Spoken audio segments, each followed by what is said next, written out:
Vous êtes branchés sur Actu 30 et vous n'avez pas tort. Merci de nous suivre pour vous informer. Au sommaire de ce journal, l'Assemblée nationale et les Sénats réunis en congrès, c'était ce vendredi. Objectif, désignation du juge devant siéger pour le compte de la composante Parlement à la Cour constitutionnelle. Un congrès tenu sous tension. Les députés nationaux et sénateurs du FCC ayant décidé de claquer la porte. Autre chose dans ce journal, affrontement entre FARDC et les rebelles M23, des milliers de déplacés enregistrés. Des déplacés qui vivent dans des conditions très déconcertantes. Actu 30 est descendu dans un camp des sinistrés pour le constat. À suivre aussi dans ce journal, cet élan de soutien exprimé au FARDC qui motivait ses battes à asseoir la paix là où les M23 et d'autres forces négatives n'y sèment que désolation. Voilà tout pour le titre.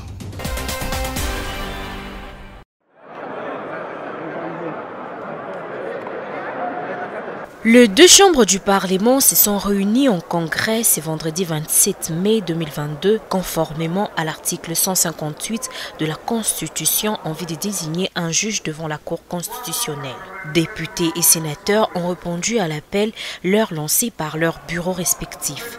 Pour cette circonstance, 385 sur 500 députés que compte l'Assemblée nationale sont présents. Et sur 109, 88 sénateurs ont répondu favorablement à l'appel.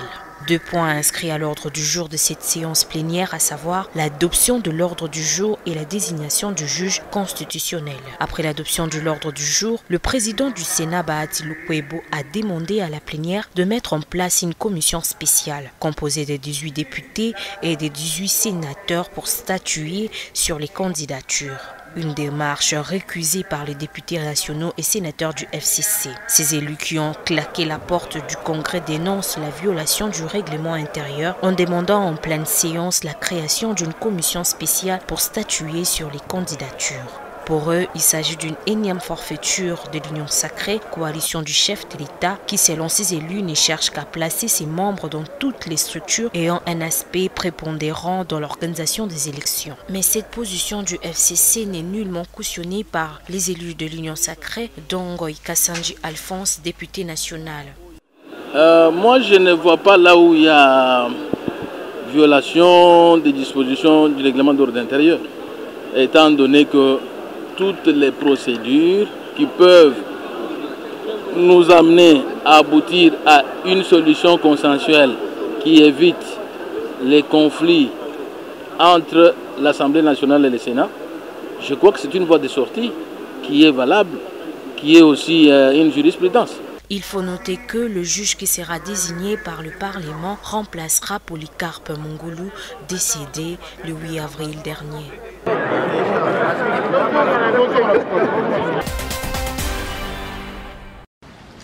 Déroulement des travaux. 2 points étaient inscrits à l'ordre du jour de la plénière du jeudi au Sénat. La présentation du rapport par la commission mixte infrastructure et ECOFIN sur la proposition de loi déterminant le principe fondamentaux relatif à la recherche scientifique et innovation technique, mais aussi l'audition du rapport de la commission socio-culturelle sur la proposition de loi portant régime spécial de sécurité sociale des agents publics de l'État. Après présentation et débat, ces 2 rapports ont été adoptés par l'Assemblée plénière de la Chambre haute du Parlement. Les innovations, c'est que nous avons placé des principes, parce que la loi de 1982 a analysé, expliqué ce que la recherche scientifique, mais la manière d'appliquer, les mots d'application et ainsi de suite n'ont pas été définis. Voilà pourquoi nous avons complété cette loi-là par la proposition de loi de Guy Loando, mais les deux ne se bousculent pas, les deux se complètent et les deux lois vont constituer. Un délai de 48 heures a été accordé aux différentes commissions pour intégrer des amendements de l'Assemblée plénière avant les votes de ces propositions de loi.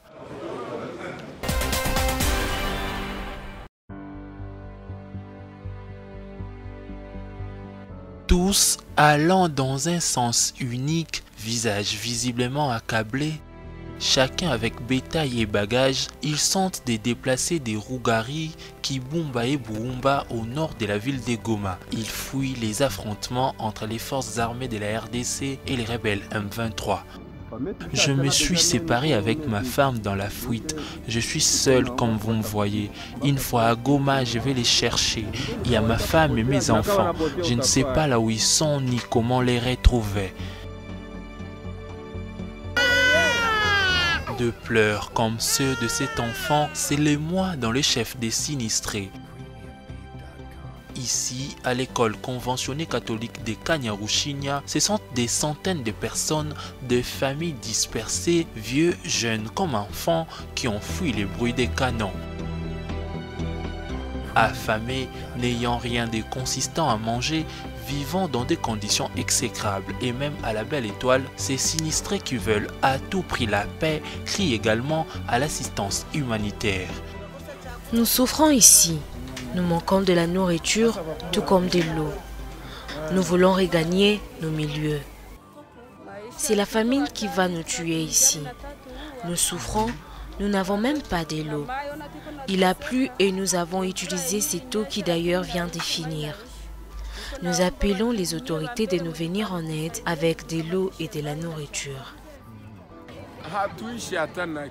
Nous n'avons rien ici, c'est le calvaire. Imaginez-vous que depuis hier, je n'ai rien mangé jusque-là, qu'on nous aide avec même de la nourriture pour survivre, car nous sommes ici tels des délaissés.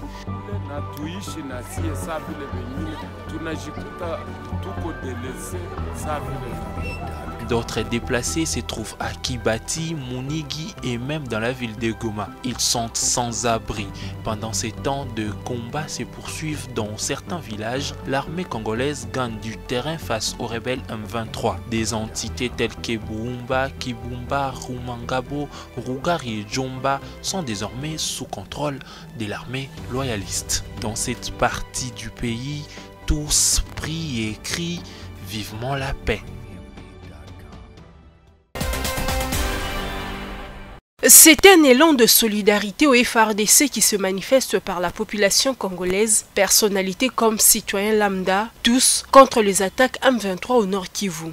Chacun à sa manière dénonce ces attaques M23 soupçonnées d'être soutenues par le Rwanda. L'ancien gouverneur du Nord Kivu, actuel ministre de l'Industrie, Julien Paluku, n'entrevoit qu'un soutien de Kigali derrière ses ennemis de la nation congolaise. Sur son compte Twitter, il déclare « Faire actuellement des attaques nocturnes demande armes de précision qu'une rébellion ne peut avoir, sinon un gouvernement comme celui d'où elle vient, Rwanda ». Fin de citation. Même accusation contre le Rwanda portée par Noël Tchani et Seth Kikuni, tous deux candidats à la présidentielle de 2018. Appelant à l'unité nationale et pour arriver à trouver une solution à cette situation, la sénatrice Francine Muyumba demande au chef de l'État Félix Tshisekedi de consulter son prédécesseur Joseph Kabila pour converger les idées en vue de sauver la nation. J'en appelle à l'unité en mettant de côté toutes nos divergences pour sauver la nation. Que le président de la République ait le courage de consulter son prédécesseur pour l'intérêt suprême de la nation. Tant lire sur son compte Twitter. En attendant, les FARDC au front et motivés par les soutiens de tous bords gagnent de plus en plus du terrain face au M23. La situation sécuritaire inquiétante au Nord Kivu. Le Centre de recherche sur l'environnement, la démocratie et les droits de l'homme, CREODO, en sigle, note que 2 civils ont été tués et 6 autres blessés lors des affrontements entre les FARDC et les M23 dans le territoire de Rutshuru. Dans son communiqué signé ce vendredi 27 mai depuis la ville de Goma, cette organisation dénonce principalement les soutiens du Rwanda aux rebelles M23.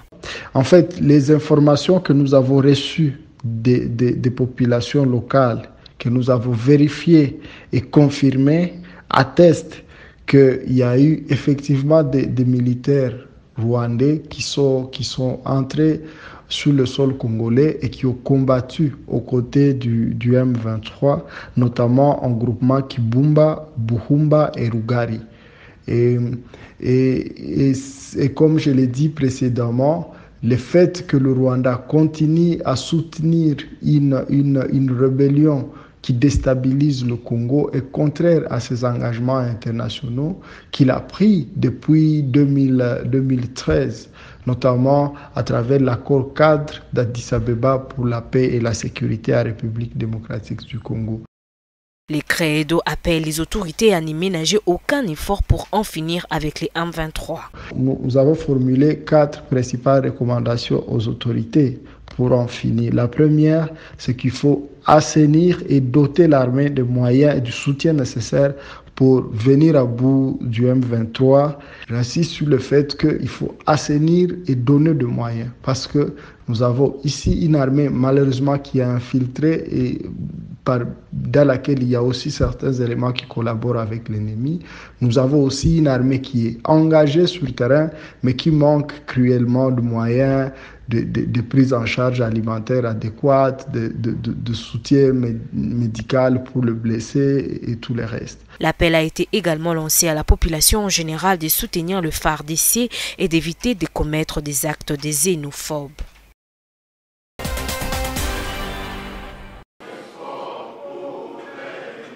C'est le jeudi 26 mai que s'est clôturé le Forum sur la paix et la cohésion sociale du Haut-Kasaï et Haut-Kasaï central.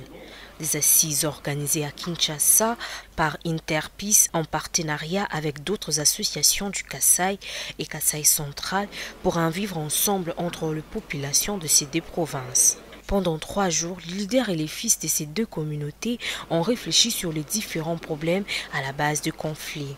Problèmes démontrés à 4 niveaux liés soit à l'accès de l'exploitation de terres, à l'accès du pouvoir coutumier, aux problèmes intercommunautaires et aux problèmes transfrontaliers.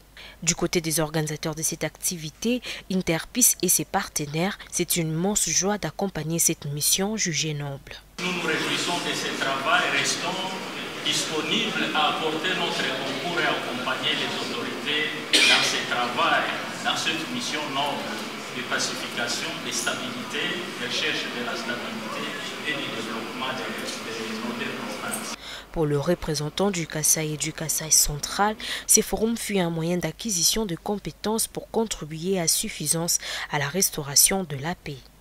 Les travaux auxquels nous avons participé constitue d'ailleurs une mise en œuvre certaine des recommandations que nous avons par ailleurs retenues lors de nos assises entre les provinces de l'espace Grand Kasaï et l'espace Grand Katanga. Ce qu'il reste à faire, c'est de nous approprier les résultats de ce forum pour mener à bonne gestion des actions que nous allons accomplir sur le terrain pour répondre aux besoins en paix et en cohésion sociale ressentis et exprimés par la quasi-totalité de notre population, gage de tout développement humain. Plusieurs résolutions ont sanctionné la fin du forum, entre autres l'appel lancé aux autorités pour renforcer les capacités des institutions provinciales et locales par l'acquisition des équipements informatiques et de l'information, vulgariser et appliquer les textes légaux concernant le pouvoir coutumier ou encore former et équiper les forces de l'ordre.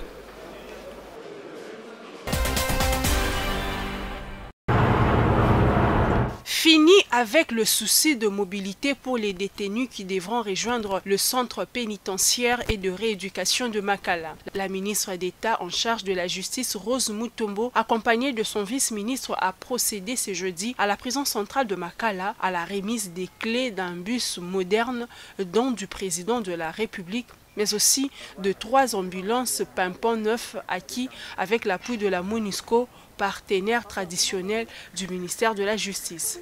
Ce bus moderne plus particulièrement comprend 12 compartiments avec une capacité chacun de 4 détenus. Outre ce moyen de mobilité, Rose Mutombo a inauguré un forage d'eau. Elle a également lancé un transformateur de 555 kVA pour garantir une bonne fourniture en eau et en électricité aux pensionnaires de la prison de Makala. La ministre de la Justice avait aussi dans sa gibecière des vivres, des jets de vareuses et de ballons en faveur des prisonniers. Aujourd'hui, c'est un jour exceptionnel, une date exceptionnelle et c'est la concrétisation d'une vision qui m'a été offerte par le président de la République en nous confiant ces ministères. Aujourd'hui, nous venons de donner à la population carcérale de l'eau et l'électricité. Je salue en passant nos différents partenaires qui nous accompagnent dans cette mission. Nous avons aujourd'hui des ambulances qui n'existaient plus au niveau de Makala et que, en partenariat avec notre partenaire traditionnel, la Monisco, nous avons eu des ambulances et des véhicules.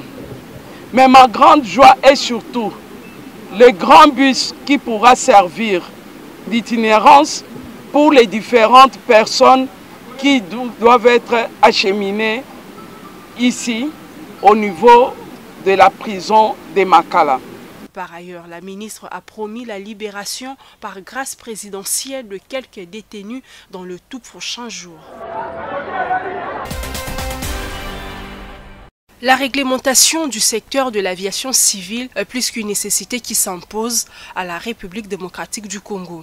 D'où la proposition de loi modifiant et complétant celle relative à l'aviation civile actuellement en examen à l'Assemblée nationale. Bonne chose donc, pouvait-on croire, mais seulement voilà que la loi portée par le député national André Claudel Loubaya suscite malentendus et interprétations diverses dont elle comporte des innovations. La sensibilisation s'impose donc pour éviter aux uns et aux autres de se pointer du doigt. C'était l'essence même de cette rencontre qui a réuni le ministre des Transports, Voies de communication et désenclavement, la direction générale ainsi que la délégation syndicale de la régie de voies aériennes.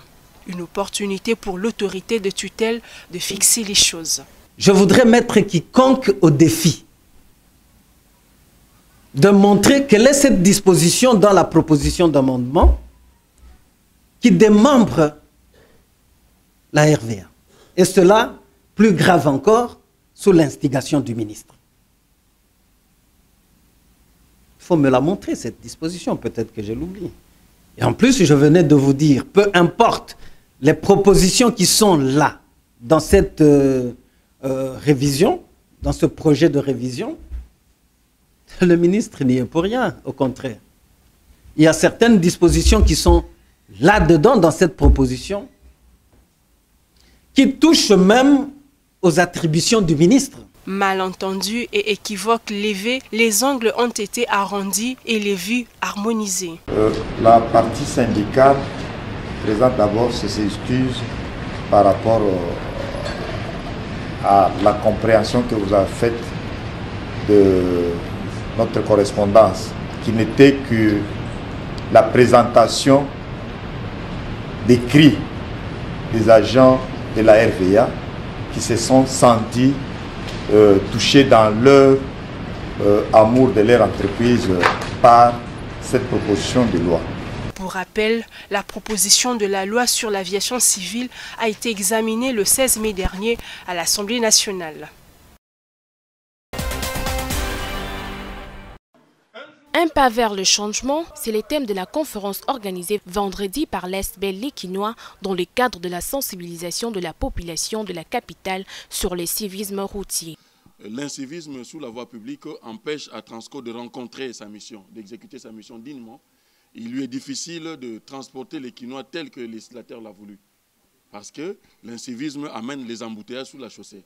Là où je prévois pour une ligne 8 tours, par exemple, en langage technique, on appelle 8 battements, et les embouteillages m'empêchent de les exécuter correctement. Raison pour laquelle de nombreux responsables impliqués dans ce secteur y ont été conviés, parmi lesquels le directeur général de la société de transport en commun Transco, les commandants de la police de la circulation routière, les autorités de l'office de voirie et drainage, ainsi que bien d'autres autorités de la place. Comme on le sait, le problème de transport dans la ville de Kinshasa, c'est tout un casse-tête avec tout ce qu'il y a comme difficulté autour de ces sujets, avec autant d'équations à résoudre.